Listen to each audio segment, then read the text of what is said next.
Welcome back नाज़रीन। तफ़सीली ख़बरों में सबका पहिरां ख़बर शेयर कंदासूं। अमरीका ईरान जंग बंदी खां पोइ ॻाल्हियुनि जो पहिरियों दौरु इस्लामाबाद में थींदो। ईरान जी तस्दीक़ करे छॾी।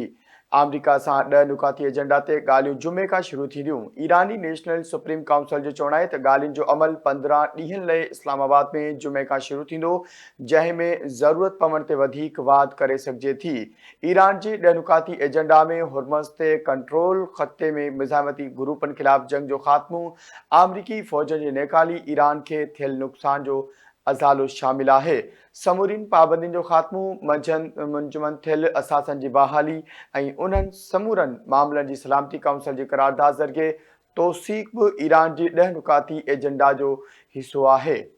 अमरीका ईरान जंग बंदी खां पोइ ॻाल्हियुनि जो पहिरियों दौरु इस्लामाबाद में थींदो। ईरान जी तस्दीक़ करे छॾी।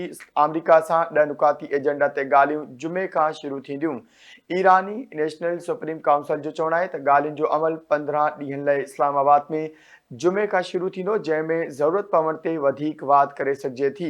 ईरान जे 10 नुकाती एजेंडा में हुर्मुज़ ते कंट्रोल, ख़िते में मुज़ाहिमती ग्रुपनि ख़िलाफ़ जंग जो ख़ात्मो, अमरीकी फ़ौजनि जी नेकाली, ईरान खे थियल नुक़सान जो अज़ालो शामिल आहे।